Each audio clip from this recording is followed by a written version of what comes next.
We are now streaming live. Okay. Good morning.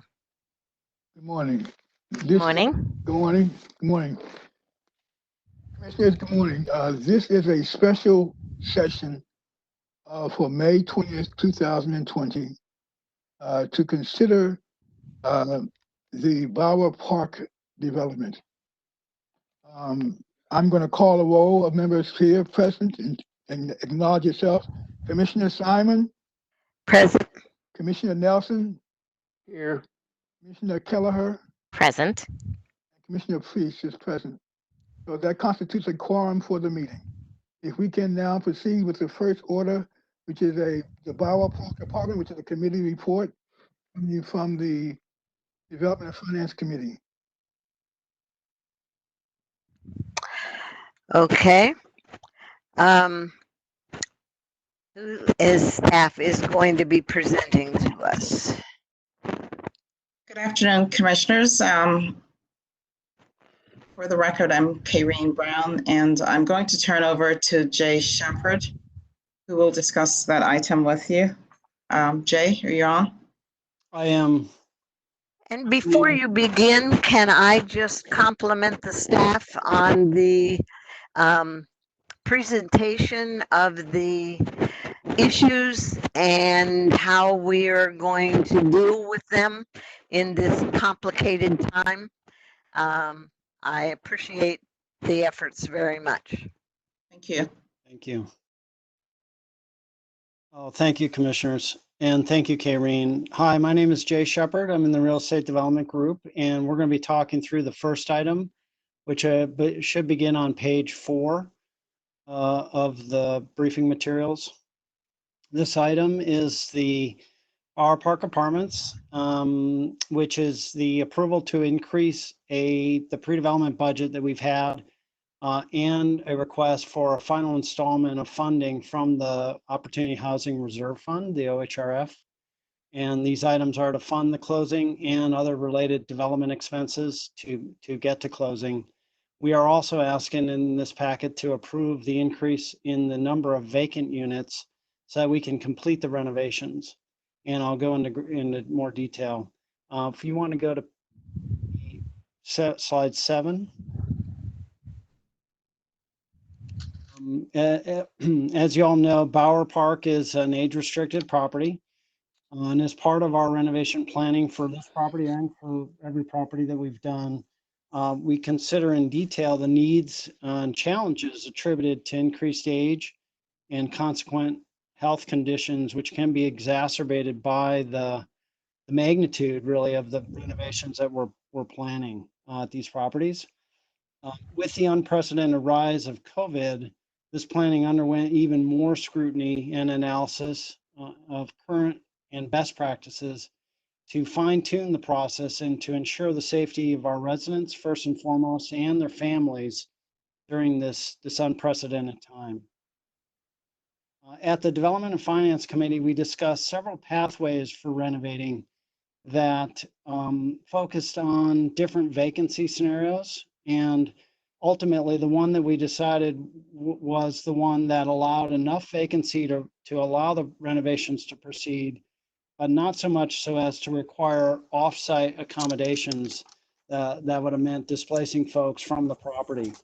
We felt that isolation was important, but we also felt that keeping them there at the property and within their community and the set programs that they have ongoing was ultimately more important and more vital. To get this done and to close on the opportunity, staff is requesting 2 items.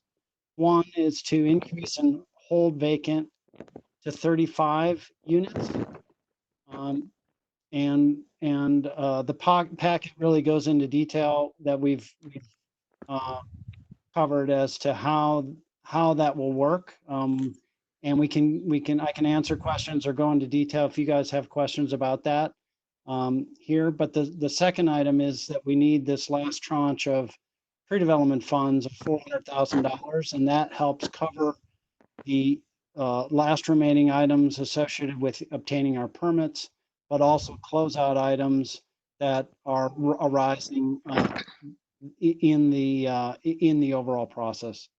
The renovations will proceed as outlined also in the packet with continuous support from our property management staff, our asset managers, the resident counselors on site, and then there's other professionals that are involved, like Affiliated Sante, all of whom will carry the mission of ensuring the work will progress while maintaining the integrity, safety, and well-being of the residents there at Bower Park.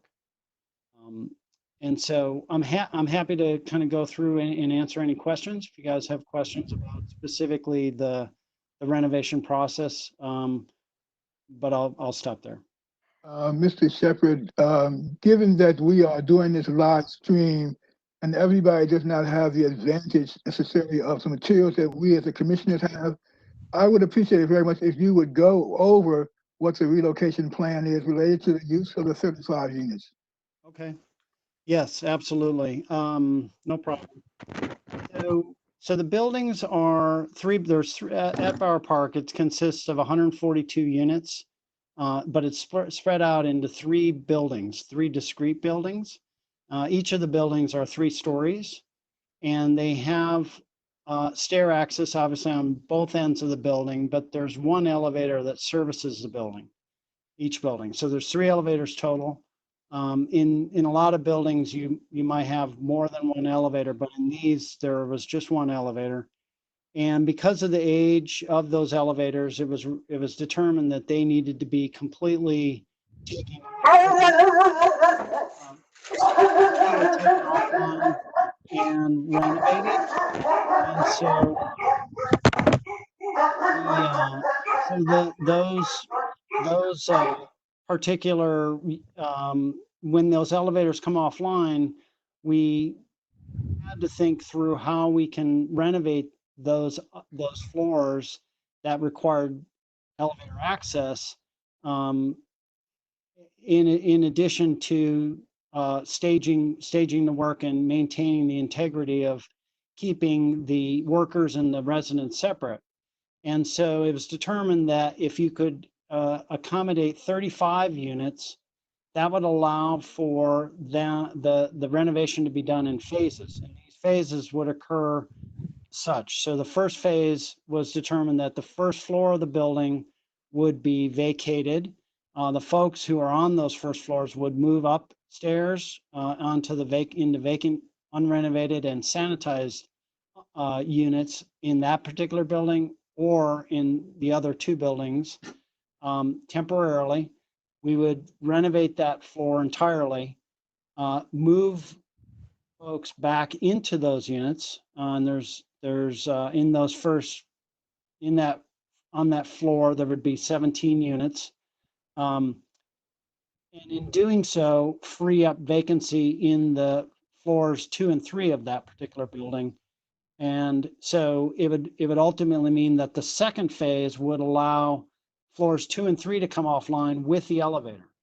And then there would be no need for elevator access to those upstairs floors while those floors are being done. We've talked to the general contractor about the timing of folks being out of their units, and it's critical that they're not out of their units for a certain amount of time.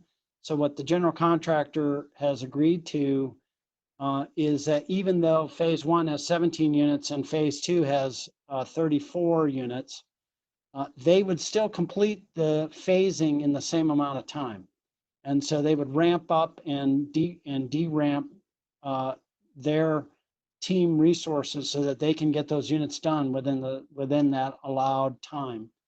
And so it's actually pretty advantageous. The trick then became, how do we isolate the workers and people coming into those buildings from the residents who would also be in the buildings, but be on separate and discrete floors. And thankfully, because of the design of these particular buildings and the different access points that you can get to the upstairs or to the first floor, depending on which phase they're in, would allow discrete separate access for those contractors from what the residents would be using. And that was really important so that we knew that folks could be coming in and out of the building, providing materials and labor to do the work and be isolated and completely separate from the areas of the building being occupied and used and going for ingress and egress of the residents. And so there's additional safety measures being taken by the contractor in terms of identification, badges, really visible vests so they know who they are walking around on the property, sanitizing hard surfaces, daily cleaning, and methodical kind of approaches to germ control that are being considered and will be undertaken that we also will believe will help stop the spread if there is anyone. But ultimately, those were the two big factors driving the decision making was the how to phase it and accomplish it with the elevator constraints, but then also now that COVID's an issue is how do we maintain that real discrete integrity of the safety of the residents and their family members who may be coming to visit them, at some point. We want to keep those access points very discreet, very well marked, and separate during the renovation. Thank you very much for that. There was also a great deal of attention that you all paid to trying to make sure that the issues around COVID-19 and the health requirements for the residents would be attended to. You mentioned in your initial comments about the fact of having the organization, the Sante group, available to assist. In addition, there will also be members of the staff available to residents as well, and as well as the regular sanitizing of the building during the entire period of the construction. Am I correct? Yes, that is correct. Great improvement. Thank you. I agree. I've been very impressed with HOC's attention to sanitation in all of its buildings from the very, very beginning of this situation. And I know how hard you all have worked to figure out how to do such an important major renovation and maintain the separate access and the sanitation and safe access and disabling of elevators and getting people out of floors where the elevator isn't active. This was very complex, and you guys have done a great job of thinking through at the most minute detail all of the issues that are involved. So thank you for all your effort going into this. And Fran, thank you for your evaluation as a person with a background in health management. Appreciate Yes. it. Yes, my mother as an infectious disease nurse had a very early and lasting impact on me. and I'm impressed with the way you guys have thought through this. So the first action you were asking for us to approve has to do with the set aside of 35 vacant units. The second action, if we can consider this is Before you get to the second one, I think we need a motion to approve resolution 20-39. So moved. You You moved it. I I'll thought I second was it. moving it. I'm sorry. I'll second it. been properly moved and seconded. Any questions? If none, I will call the roll. Commissioner Simon, Approved. Commissioner Nelson, Aye. Commissioner Kelleher, Approve. Commissioner Priest, approved. Unanimous approval. The next item on the agenda is for the approval of financing plan. Mr. Shepherd, are you going to do that? No, for this one, we'll turn this over to Victoria Dixon, who will provide the highlights, and thank you for that approval. It paves the way for us to discuss the finance plan, which puts us back on schedule for hopefully selling the bonds in June, as well as closing on the transaction before the end of June. So with that, Victoria, please go ahead and discuss this item with the commission. Hello, commissioners. So my name is Victoria Dixon. presenting the financing plan, feasibility, and public purpose for the Bower Park Apartments, with requests to issue loans for acquisition, construction, and permanent financing of the property. If we go to the third slide of the packet, which is, sorry, so I guess number 17, 17. for the presentation. The proposed financing plan totals approximately $42.8 million in costs, with sources including an FHA-backed tax-exempt mortgage to be funded from bond proceeds, a developer loan funded from prior HOC sources used for development and some renovation work, as well as available property cash. And if we move to slide 20, a brief outline of the financing plan. As part of the transaction, 100% of units will be restricted for seniors aged 62 and older with household income at or below 60% of AMI. Previous sources, again, mentioned, approved by the commission, will be retained in the transaction as a developer loan. Going to the next slide, for timing of the transaction, we are still targeting closing in June 2020. The renovation timeline is estimated to be between 18 to 21 months in consideration of the potential impact from COVID-related delays, and with an outside completion date in March 2022. On the next slide is a brief outline of proposed renovations for the property, as well as just a note, we are including a 2% contingency for potential COVID-related impacts in our costs. On the next slide, the property is currently benefiting from a 100%, I'm sorry, can you skip to 24, please? The property currently benefits from a 100% exemption from county real estate taxes. We expect that to continue under HOC's ownership. The property is projected after renovation to generate NOI of $1.36 million upon reaching stabilization. Current sizing of the mortgage is limited to maintaining the 1.15 times debt service coverage ratio at a quoted interest rate of 4% all in. On the next slide, based on this interest rate, 25, yes. So based on this interest rate, the mortgage is projected to be $23.6 million, which is subject to change from interest rate movements as we approach closing. Staff is requesting an approval to issue a commitment for the first mortgage loan of up to $25,790,000 to be insured by the FHA risk share mortgage insurance. Transaction is expected to generate approximately $10.4 million of tax credit equity, and the majority of previous sources advanced by HOC to the property will be retained as that developer loan, with return of approximately $1.42 million to the OHRF at closing of the transaction and approximately $812,000 to the general fund.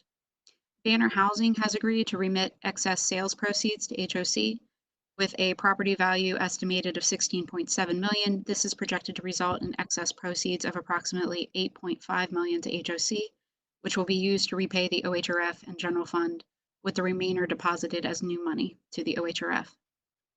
Existing cash held by the property is currently approximately $564,000 in various escrow accounts.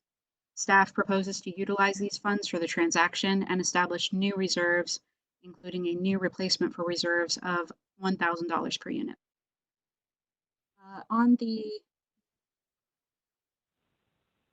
26, yes. In structuring the subject transaction, we considered alternative options for funding of the first mortgage. Given dislocation of the interest rate environment, we are requesting approval to pursue both a 25-year and a 40-year tax-exempt bond issue, which selection at the time of issuance would be driven by interest rate conditions to maintain economics of the transaction. On the next slide, HOC for the calendar year 2020 has a $38.8 million of volume cap, of which we are requesting to allocate $25.8 million for the subject transaction. Staff will return to the commission to request authorization to issue the bonds.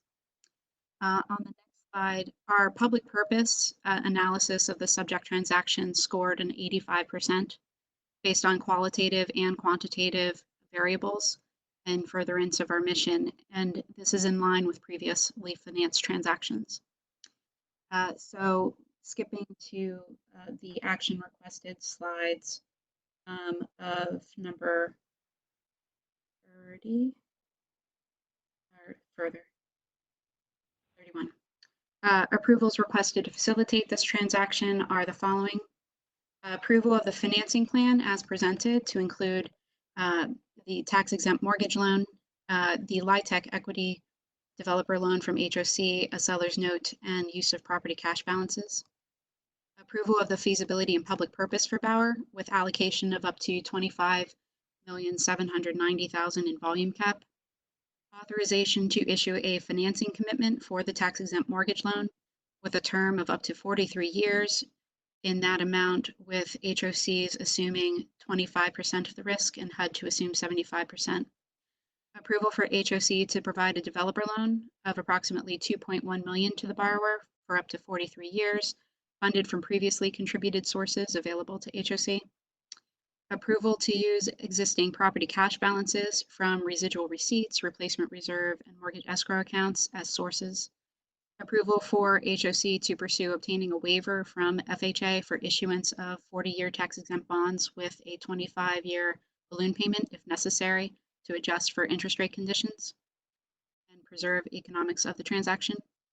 And finally, approval for the borrower to accept the proposed loans. On the next slide, with the proposed transaction, we project fee income estimated to be approximately $132,000 higher than previously budgeted for fiscal year 2020. Fiscal year 2021 budget is currently under development, and therefore we do not project impact.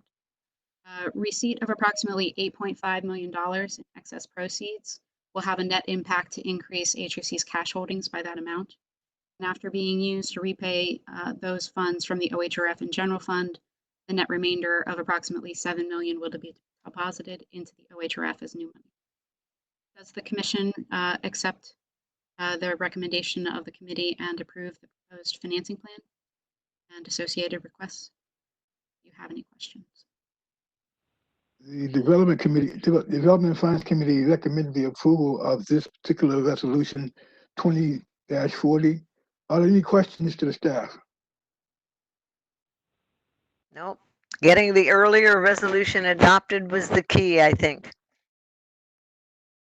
In that case, can I get a motion to approve the resolution 20-40 related to the financing for Bauer Park? So moved. Moved by Commissioner Simon? Simon, Second. seconded by Commissioner Nelson. Are there any questions? Seeing none, I will do a roll call vote.